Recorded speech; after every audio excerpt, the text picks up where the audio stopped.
I'm so delighted to see you today. Thank you so much for taking the time to be with us. EntertainmentCareersnet is really something that everybody in Hollywood or quote the industry knows about. It is the resource for jobs and careers. But you are really, and this was really your idea. You're the CEO and founder. I'd love for you to talk a little bit about, how this came about.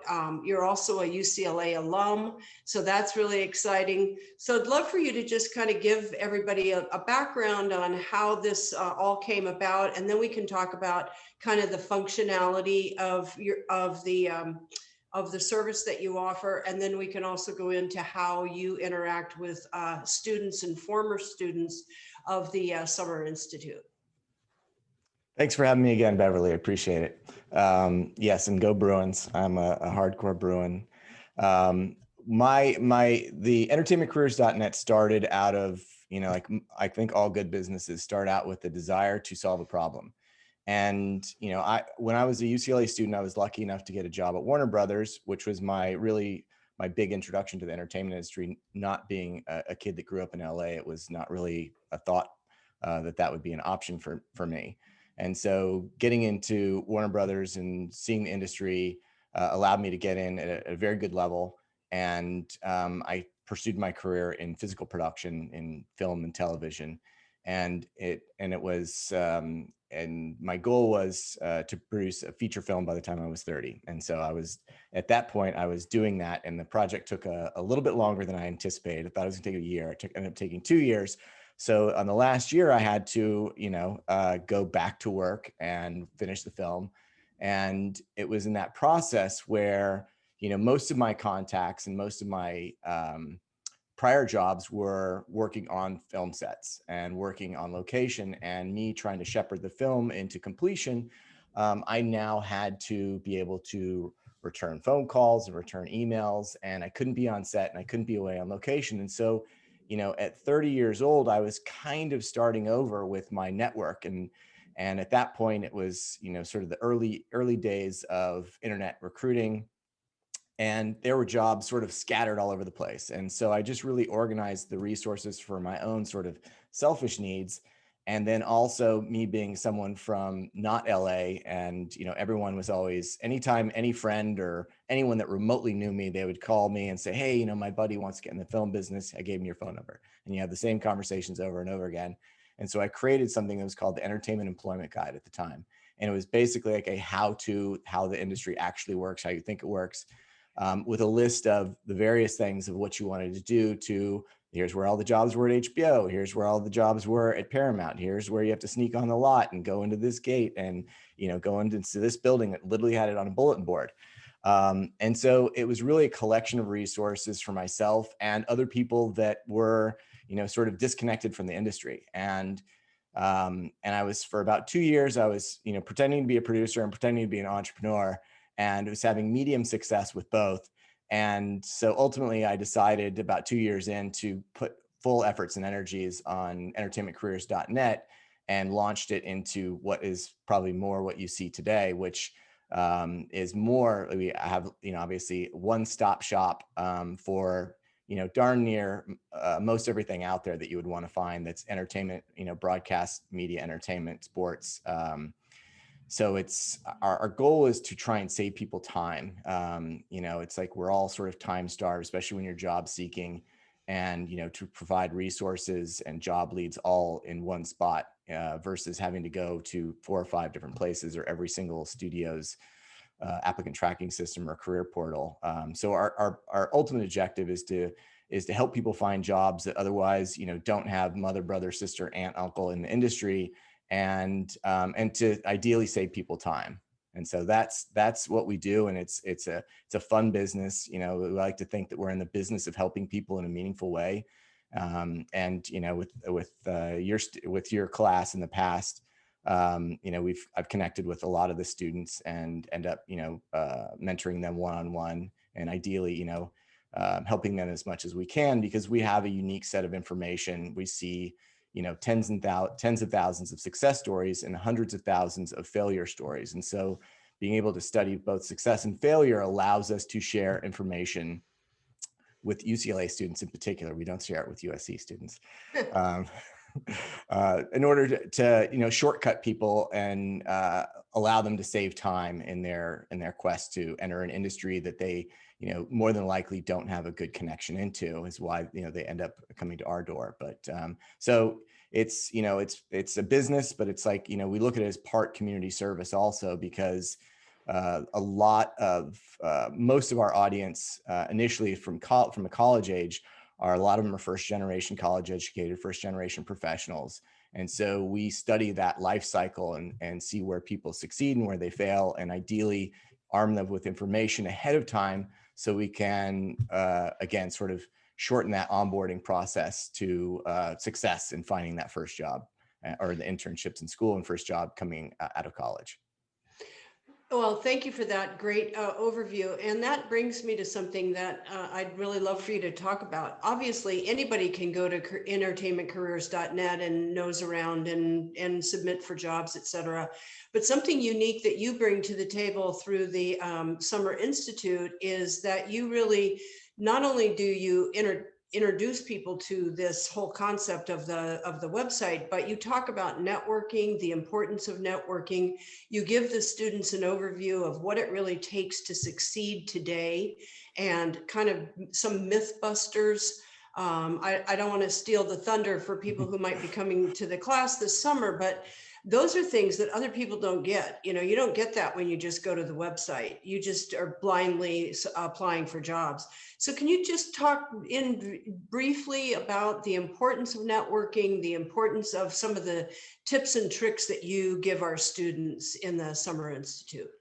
Sure. I see you've got some of your former students on there, so they could probably give the lecture just as well. The networking is, I think there's a lot of myths around networking. It's just like any skill, which is most people will sort of secretly confess like, oh, I hate it. It makes me nervous. And I love it and hate it. I'm a people person, but it can be exhausting. And if you don't have a natural gift for it, it's just like any sport or any skill or anything, any class that you took, if you jump to the end of the book at the beginning of the first day of school, you would be like, how in the heck am I ever going to do this? And the answer is you just practice a little each time. And so putting yourself in those situations, and the thing with what our current situation now is great because you have these much softer abilities to interact with people. Zoom meetings are certainly less stressful than, going to someone's office and sitting across from the desk from them. And so you're in your own comfortable environment. And so there's much greater networking opportunities. And I think one of the areas that we talk about in Beverly's class is one of the biggest gold mines that people neglect is peer-to-peer networking, which is, everyone's sort of like, oh, I got to meet the CEO of whatever company or the VP. The most valuable assets that you guys have are each other, especially in Beverly's class, because I know all the students, I tend to be like all on, like a Slack channel or something, and they're all going back and forth. And, you could sort of think that, well, gosh, this person's in the same boat as I am, and how can they possibly help me? And it's part of its long-term investing. It's like, even for someone like me, which, it's funny because I look at LinkedIn and, it's like when I first started out, you just sort of meeting up with people. And now it's like, you look at your list and like, a lot of the people that I, interacted with at the peer level are, running studios, and it's almost like you're like the tide rises and you rise with them. And so that is your biggest pool, is peer-to-peer people initially. The other sort of misconception is who you go after and how you go after them. And we talk about that in Beverly's class. And, just sort of briefly say is, the person that can help you most is the person that just got a job at that company within the last year. It's fun to sort of network with the CEO, and yeah, they can sort of pass down your resume, but the most actionable intel you're going to get is the person who is just hired there in the last 6 months to a year, because they know the process and they know what it took to get a job at that particular company recently. People that are old, they can't help you. I mean, they haven't looked for a job in 20 years. And so it's sort of fun. It's a difference between, sort of getting entertainment versus an education. And believe it or not, like the people that are in that first couple of years in that position, no one's hitting them up. No one's asking them for advice. No one's asking about their story. So your success rate with that is much higher. It might not be as cool as, saying, hey, I met with the VP or the CEO of this company. But ultimately, it's going to yield you much better results because they're also going to be able to pass you on to other people that are at that level in the company and give you much better actionable intel. Excellent. And, I'd love for you to just really briefly, Brad, let's talk about the environment today, because obviously you mentioned Zoom meetings and there's a lot of benefits to that. But clearly the entertainment business, the sports business, the media business even is undergoing gigantic shifts and changes as our situation we're coming up on a year of the COVID environment, and it's not, things are going to get better, but who knows when. In addition to that, consumer behavior is changing, how people are consuming media, how they're finding it, how they're finding entertainment. So what are you seeing in the kind of job search environment that mirrors that? And again, not to give away all the great info in this webinar, but just the idea of sort of, has there been a reorientation for job seekers, or is this just kind of keep doing what you've always done? There's a couple different answers. One is we'll start with a couple pieces of really good news. A lot of people, let me back up for a second. So a year ago, we sort of we like to have our fingers everywhere, our hands on all the employers, just so we understand who's hiring and who's not hiring. We are back now where we were pre-pandemic a year ago, where people were sort of, in that freeze state in March and April and May. We are back to our levels of hiring. We also monitor, the agency and management companies mostly as a sense of a barometer, because they tend to fire first and hire first, because they only make money when their clients make money. And so what we're seeing on all levels is optimism over the next 3 to 6 months, because hiring is back.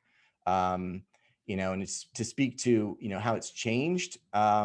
It accelerated things that were already in place. Like, obviously, and that's one thing I love about Beverly's class, and Beverly in particular as a person.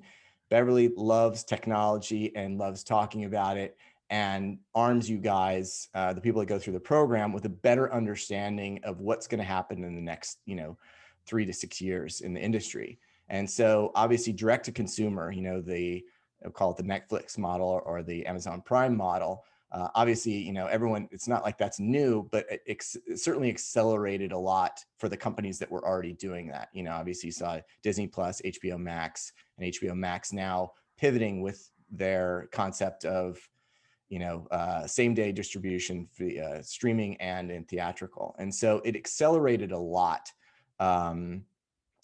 in the realms of people accelerating the move to direct to consumer. That I think is because that's pandemic proof. Whether this lasts another 3 months or another 3 years, the ability to pipe entertainment products into someone's phone, living room, etc., just made people double down on that investment. So while certain aspects of the industry, obviously live events and theatrical distribution took it on the chin. Sports pivoted. They were down for a bit, and now it's like everyone sort of figures out the solution. And and so in some areas the hiring is exploding. And and one of the things if I remember last time, you had someone from the post-production from Marvel Studios in there, and so talking about how the sort of security lockdown of not being able to work on campus or at the studio is going to change post-production for them and post-production pretty much for everyone. So the concept of, can we work from anywhere with this highly guarded intellectual property? So people are doubling and tripling down on their technology side of things. And so, for people that have an interest in entertainment and technology, it is, it's sort of like the gold rush right now. So enormous opportunities exist. On the sort of the entry level side, it's just sort of, it's shifting around, which is obviously there's certain aspects of the industry that have shrunk. And we're seeing that actually now start coming back. But ultimately, if anyone has any sort of interest in technology and entertainment, even on the marketing side. It's like, 10 years ago, you would never see anyone hiring a data scientist. And now those are the leading jobs, and to get into marketing for a studio or network or record label. Even they're really embracing analytics and understanding about how to sell things to their customers. So we see enormous opportunity across the board, and in specific, anyone has an interest in the technology side of the business. That's fantastic. And so that's news breaking, that the hiring is back to the levels that it was pre-pandemic. That's excellent news. Obviously, it's shifting around a little bit, as you say, with data science and analytics kind of taking the floor. We're gonna run out of content at some point, and so we can't have that. And it's interesting because a lot of the streamers that are, the peacocks, et cetera, some of their biggest numbers are coming from nostalgia play, kind of the old shows that everybody loved whenever. And that's going to last for a while, but it can't carry them forever. So new content has to come in. And I think that's great news for students and young people to know that, there's a lot that's coming up on the rise.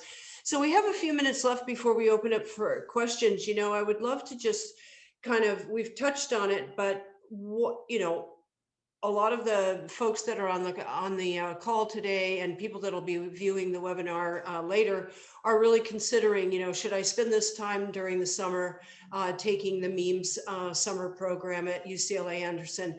And I just would love for you to, talk a little bit about this program from your vantage point, and how I know, Brad, that you have been so generous and helped students after the course is completed, and you've really mentored and held Zoom calls, et cetera. I think that's one of the value adds for anybody who's considering taking the course, because you get this really hands-on with this attention from Brad. But talk about it from your vantage point about why it's an advantage for students to go ahead and sign up. Sure. I've got two positions I can take, and I can speak with immense confidence in this because I've been, working with you and being able to speak and meet the students from your program for several years now. One is from the student side, because what we do is we always offer an ability to follow up, whether we do it in groups or one-on-one. And I always ask the students, whether they come back, 3 weeks, 3 months, or 3 years later, I'm always trying to say, I'm like, how was your experience with the summer program? And what, how was Beverly's class, and how, and they all, to the one, value it immensely, in the sense of like, and again, a lot of people, especially if they're coming from out of market, it's really their only foothold to get that shot back into the industry.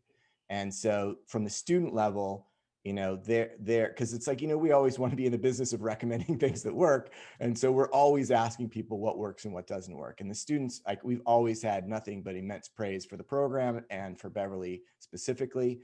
And from the employer standpoint, and again, this is, it's a value add to everybody. It's a specific value add, an immense value add to people that go to school, do their undergrad or grad school out of market. Because when you're out of market, it's harder to get those opportunities. And so, what goes through the employer's mind is, did this person just wake up today and decide to get in the entertainment industry? Because if you went out of market, maybe you weren't able to come to LA or go to New York or go somewhere to get that critical internship experience.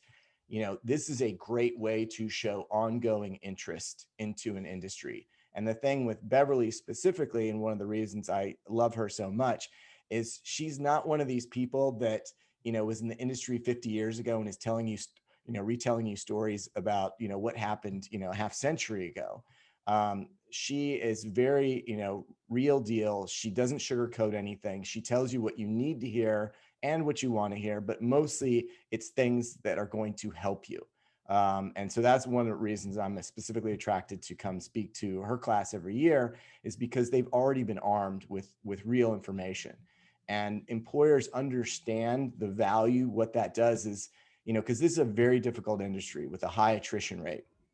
And so what they want to know is, does this person have an idea of what they're getting into? And going through a program like this, plus, if I remember correctly, you guys have like a critical project that the students have to do. And so what does it show an employer? It shows that you can collaborate. It shows that you have done a real world project in the entertainment industry. And so there's immense value in that. And if I can sort of go in, I know we're running short on time, and to speak to that, which is the thing that's really unique about this year is the way the internships are going to be run, which is, all the major employers have come out already, and they've, last year was a wash on internships. A lot of them canned their program. This year, everyone's committed to remote interns. So it's going to provide enormous opportunity for people who can't get to LA, can't get to New York. And so, someone theoretically in Des Moines, Iowa, and I was talking with April before, and like someone from Des Moines, Iowa has a shot at not only doing, an awesome summer program, but also they have the ability to get an internship in the industry at the same time. So it's a really unique moment in time. And we love it because it's going to level the playing field as far as who's able to get these internships, which shifts who's able to get these critical jobs right out of school. And so we see it as a massive reshuffling of the deck, being able to have more people with more opportunity. And then that's going to change the way the industry looks moving forward. Well, that's again some breaking news, that internships are going to be up again, and remote internships. And you really laid that out beautifully. So thank you so much, Brad. Great information. We're going to go ahead and I think open up for questions. I'm not sure, April, how you want to do this. Do students raise their hand or just unmute and ask a question? They could go ahead, and students, you could go ahead and either unmute yourselves, ask your question. If you want to ask a question through the chat, there's options. Okay, great. Will you keep an eye on the chat, April? And who would like to ask a question or make a comment? Just go ahead and unmute and go for it. I have a question. So you mentioned right now that there's going to be more virtual internships. And I was wondering how a student can stand out to their employers if everything is online.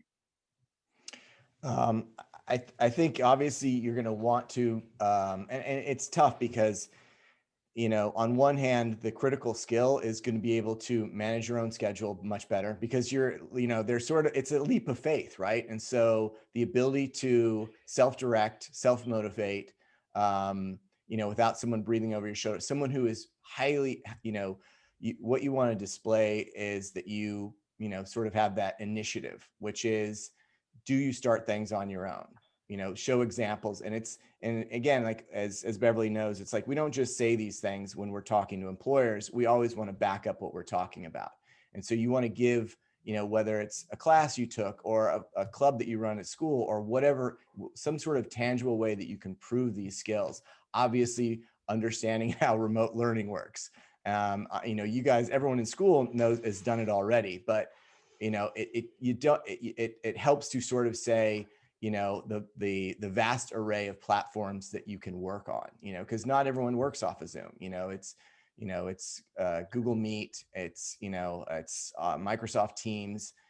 Have them make sure that they're brushing up on every sort of peer-to-peer communication tool, whether it's video, audio, everything. Because it's like the ability to, if they can shortcut the internship by, hey, I already know the platforms that you guys work on and I'm already trained on them, that's obviously going to give you a huge leg up, because there's a digital door that we have to go through now. And so if you're not, very much demonstrating that you have these skill sets already, then you're a little bit of a loss for the person that's making it obvious that they know the platform that they're on and that they already know how to do it. And again, whether it's, like video or, sort of the text-based like Slack or whatever it is, so it's those types of skills are more relevant, than they were a year ago for sure.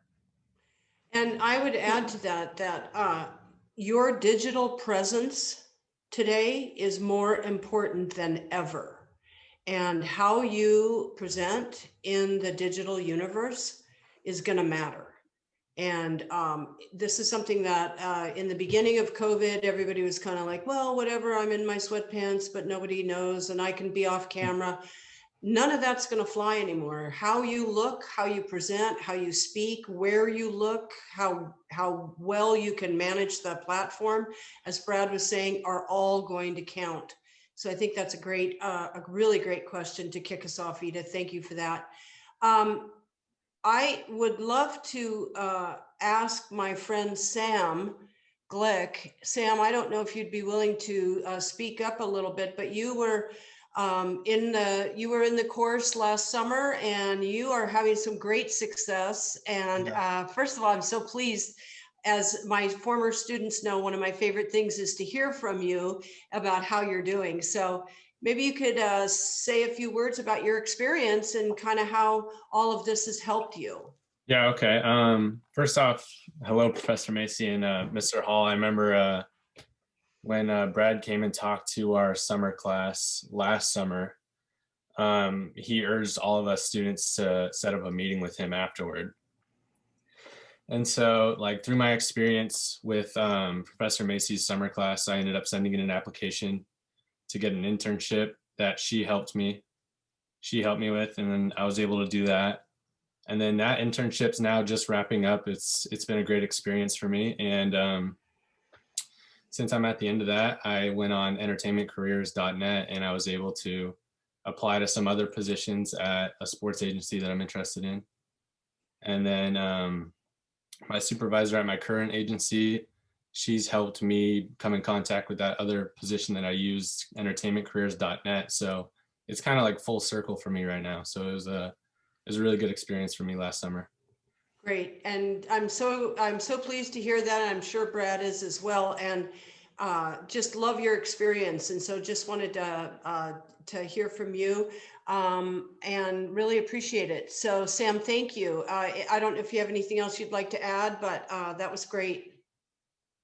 Yeah, I mean, I think it was just completely worthwhile. I mean, I remember originally going into that summer last year, I was a little hesitant because reading up on the memes program before the pandemic, like everyone was in person, you guys were traveling to like stadiums and doing a lot of cool things that I felt like I'd be missing out on if I were to sign up for it. But I went through with it, and yeah, it's basically the reason like I got my internship and I'm in the position I am right now. So it's Beautiful. well.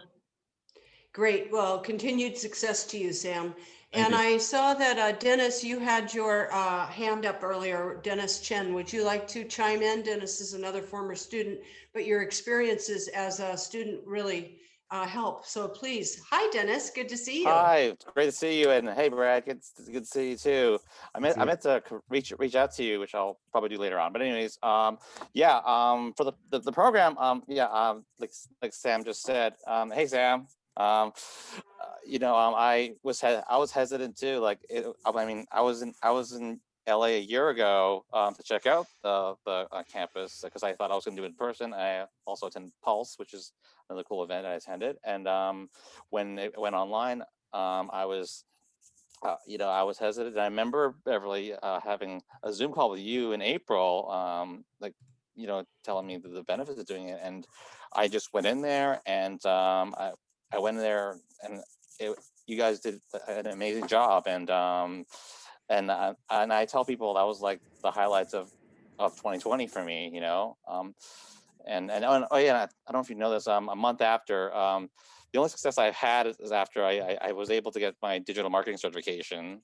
So yeah, and on the job front, I have a couple leads right now. That's all I can say right now. So thanks for us. Well, that's really great, Dennis, and thank you for chiming in. And I think that that's great that you got a digital marketing certificate. As Brad was saying earlier, the skill sets that people are going to want to come to the table with are, changing somewhat in some ways, not in all ways, but in some ways.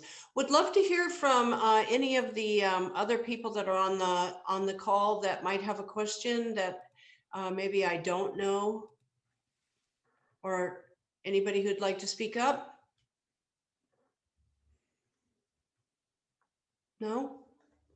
I don't see anything I don't see anybody with their hand raised. Okay, well, let's see what we can talk about. I would love to if this was a class, I would call on you. I would cold call on you, just so you know, and make you talk. April, maybe you would like to, I don't know if April's still on the line, but April, maybe you'd like to take a minute to sort of talk about the structure of the sessions this year, because there's a little bit of difference. I think we're adding, the program is becoming so successful, we're adding more tracks to what's available. Yes. Well, first, I want to say thank you to you, Beverly and Brad, for taking the time today to do this webinar. It's always good to keep up with what's going on in the industry, and also to hear the success of this program and also your class, even through these changing times. I spoke to a lot of students last year in 2020 when it was announced that our program was going remote, and a lot of students were hesitant. And I'm so happy. Students like Sam and Dennis who stuck through it and still was able to have a great experience. Just to let you know, this year our summer program will remain online. However, the benefits of it is going to be great. We're going to have a lot of industry executives in the entertainment and sports fronts to talk to the students. This year's program will begin June 21st and will go to July 31st. We will have 6 courses that students could choose from. So 2 out of the 6 courses that you could choose from. The 2 newer courses is the Business of Television, taught by Edward Sabin. That class will be actually offered in the afternoons from 4 to 7. We also have an additional sports course that we are also doing. It's athletic management. Sorry, I'm saying this wrong. Athletic management and sports partnerships. So that is another course that we are also offering. And you can find all of this information online. I had dropped the Center for Means web link in the chat, so please check it out. You are more than welcome to get in contact with myself I'll actually put that in the chat. I will make some time to talk to any and all students who have questions in regards to our program. You could actually enroll now if you have already made the decision. UCLA students can enroll now. Any students outside of UCLA, enrollment will open up on February 15th. Great, thank you, April. And just to make sure that everybody knows, my class is the business of media, entertainment, and sports. So it's really a business class talking about strategy and marketing and organizational management, but we use sports, entertainment, and media examples and case studies. So it's really a great way to sort of get an introduction to basic business, but also the idea of how that applies to these organizations that you're interested in being involved in. And so let's go ahead.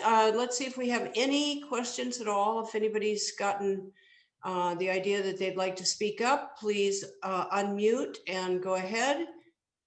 If not, Brad, I'd love for you to just give a couple of, maybe closing comments, and we'll go ahead and end a couple minutes early. But I think this was an excellent session packed with information and news breaking. The studios are back in business. Everybody wants content, and internships are up. Employment is up, so all good. Yeah, it's definitely a good sign. Again, sort of based on everything that we see, there's optimism over the next 3 to 6 months versus which we haven't seen in over a year. So to me, again, with this unique moment in time where we have the ability to do the program remotely and the ability to intern remotely, I think is going to be a real huge advantage to people, especially the out-of-market students who otherwise are going to be challenged to figure out how they're going to compete with the in-market students that can do those local internships. So to me, and obviously you've heard from Sam and Dennis and, my experience talking to a lot of the students throughout the years. Everyone says the same thing as Sam, which is it was a pivotal decision that they made. And again, from the employer standpoint, it definitely separates you from that question of like, did Hannah Palmer just wake up this morning and decide she wants to get in the entertainment industry? And here there's something that shows ongoing interest in an industry. And also they walk away with a better understanding, because you get people like me who come in and tell you, again, probably not what you want to hear, but what you need to hear. And so you have a very realistic view of what the industry looks like, success rates, how one becomes successful, and what it takes in order to succeed in an industry like that. So you walk away with a very realistic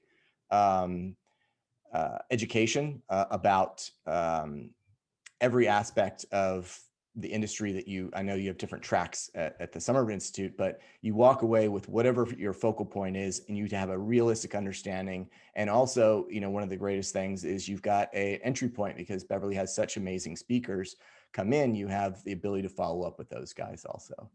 Excellent. Well, thank you so much, Brad. And again, I'm available to answer any questions through April. Just contact her.